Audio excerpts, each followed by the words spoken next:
Afternoon, everyone. How are we all? Hope you all had a nice weekend, even if it was pissing down with rain where you are, like it was where we are. Let's have a chat about Saturday night's Boxers show on Sky. Mainly talk about Anthony Yarde and Azim. One thing about Boxer and their shows, and they've got a lot of shit in recent times, haven't they? Boxer for putting on poor shows. Thank you, sir. Putting on poor shows, not having the greatest stable.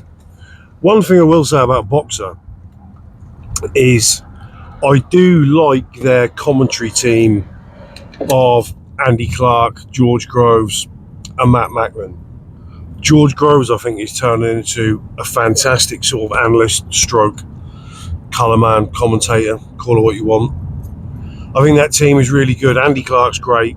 George Groves is great, and I like Matt Macklin too. So, in terms of their coverage, quite like their coverage. I think it's a good squad. Good team they've got them with those three.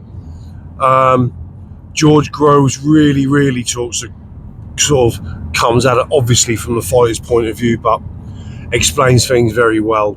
Talks a lot of sense, so I like that. Who should we talk about first? Anthony Yarde or Azim? Should we get Anthony Yarde out of the way first? What do you lot think? Do you think Anthony Yarde is now past the peak? 2 shots at the elite level, lost both times, but gave a good account of himself. And then there's been this pattern all the way for Anthony Yarde's career where he would fight really top class, elite level, world level, and then in between he would drop right down to the levels. And I never thought that done him any good. You've got to keep performing at a certain level if you want to be a certain level. And they've never really done that. They've always dropped down. They've gone from fighting an elite guy to fighting sort of nobody guy, really. Saying that, this guy at the weekend I never heard of, I'm not going to try and pronounce his name, but he actually turned out to be able to fight a bit, didn't he? He was decent. And I think a lot of those rounds, because Anthony Yarde looks the more physically imposing guy, aesthetically looks like the boss compared to the smaller set sort of white guy, you'd edge and give rounds towards Yarde, but for a lot of the time. But Yarde won. I got no complaints with a win. And he said afterwards that because he dropped him early in the first round, that's possibly the worst thing that could have happened, because he just spent the rest of the time trying to bomb him out. And afterwards he spoke of, maybe a lack of experience, and, having a bit more experience, he would have not adopted that. He would have boxed a bit smarter, because he made a lot of mistakes, done a lot of things wrong. And he did against a guy who was quite decent. And the guy won his fair share of rounds. But Anthony Yarde just didn't look good, and you guys know, if you've followed my channel for any length of period of time, you all know that I'm quite a Yarde fan, always have been. But he didn't look great, did he? And in terms of, for the two, coming off the back of, I know Beterbiev wasn't his last fight, but coming off that, you think guys get better by fighting at a higher level. And that was one of Yarde's most disappointing performances, albeit against a guy who turned out a lot better than probably what most of us thought. But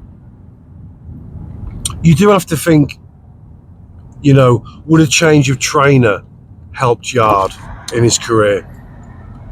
You don't ever hear of any sort of fighters of any note leaving a trainer and going to Tunde, do they? You don't very often hear that. I don't know who else Tunde's got in his camp, who else he manages and trains, but you don't ever hear of fighters going to, I want to move to Tunde Ajayi.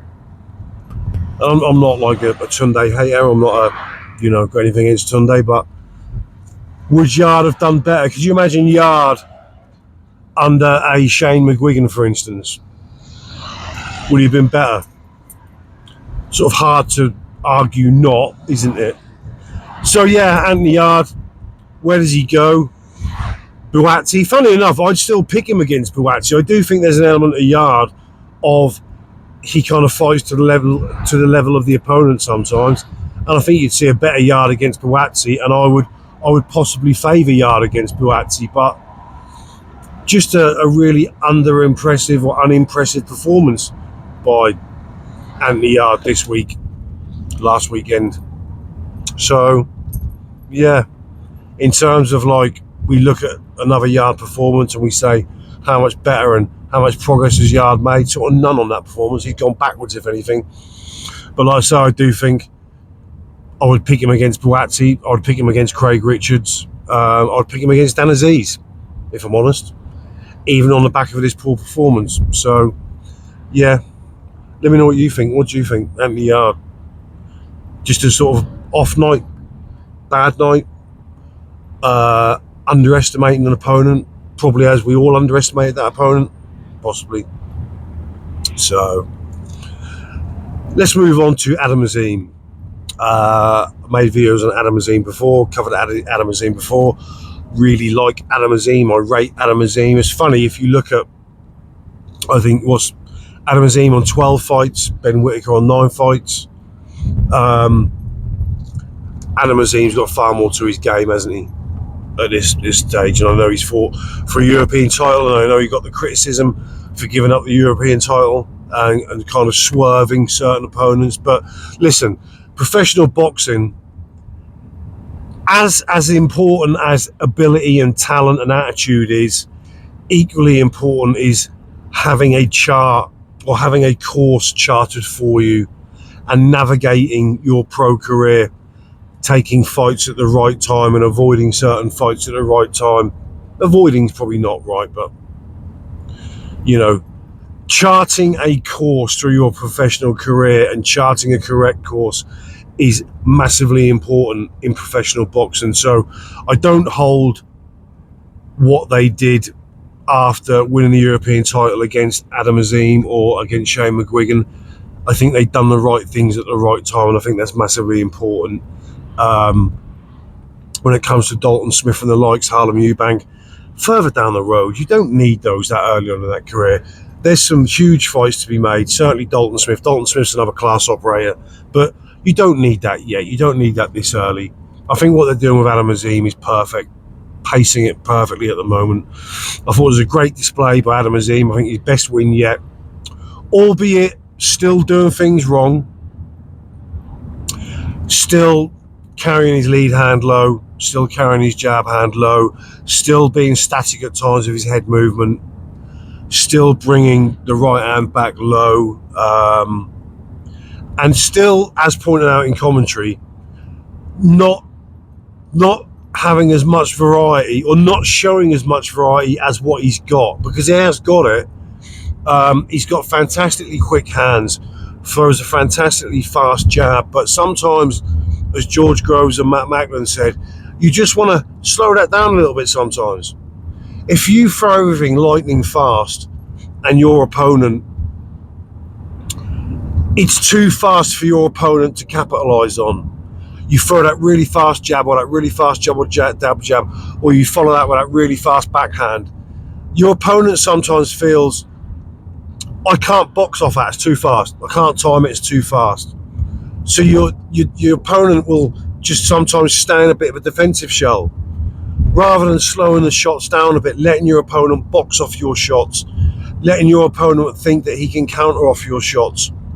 He can time them. They're a little bit slower. Slow them up a little bit. Mix them up. Fast and slow. When you slow them down a little bit, it'll open your opponent up a little bit, because your opponent will try and box off your slower shots.